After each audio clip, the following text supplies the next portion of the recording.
Once a month, I attend the tea Kaiseki class and afterward, I try to recreate the dishes on my own. Today, I will be making one of the recipes I learned, mukozuke appetizer featuring Hamaguri clams and fresh Okara. I started by purchasing Hamaguri and fresh Okara. Okara is the nutrient-rich pulp that remains after soybeans are ground and strained to make soy milk or tofu. It has a soft, crumbly texture and a mild, slightly nutty flavor. In Japanese cuisine, it is often used in traditional dishes such as unohana, simmered okara with vegetables, and can also be incorporated into baked goods, soups, or even as a meat substitute. Since okara is high in dietary fiber, protein, and essential nutrients, it is considered healthy and a sustainable ingredient. However, because it has a high moisture content and spoils quickly, fresh okara should be used immediately or stored in a freezer for later use.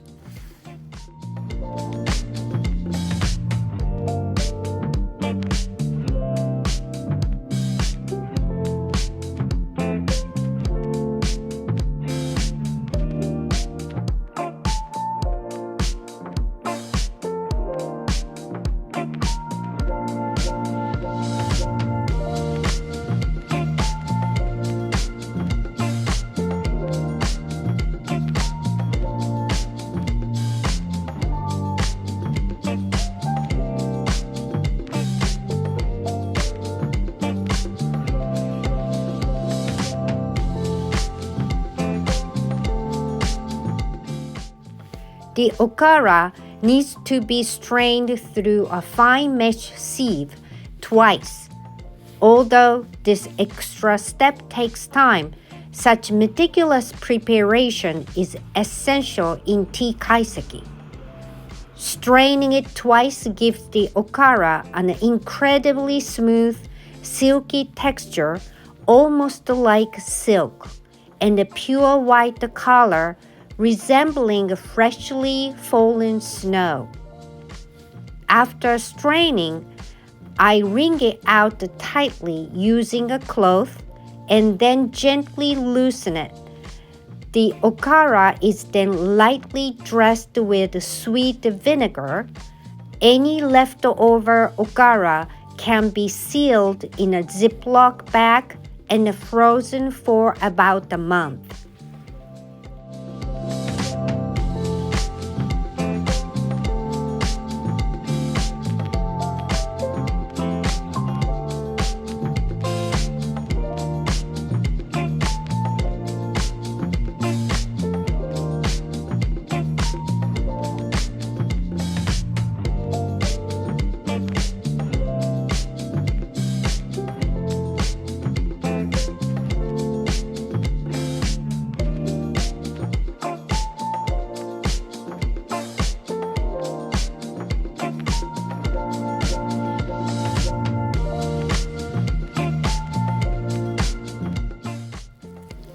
Hamaguri is in season right now, so I bought mine fresh from the market fishmonger.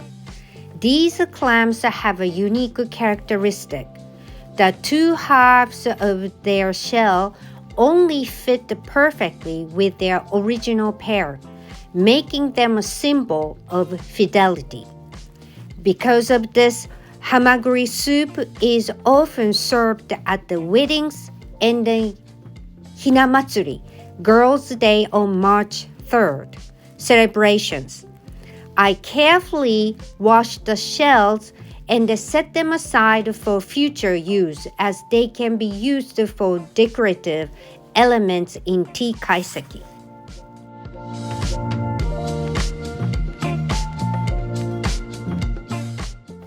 To prepare the clams, I soak them in salt water with the same salinity as seawater for 5 to 6 hours to remove any grit. Then I steam them gently with water and sake, being careful not to overcook them. As soon as the shells start to open slightly, I turn off the heat and let the residual warmth finish the cooking process.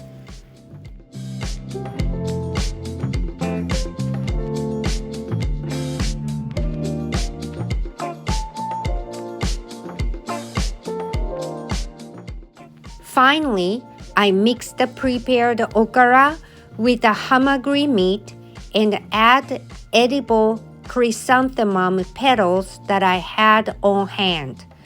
A touch of sweet vinegar completes the dish.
The result?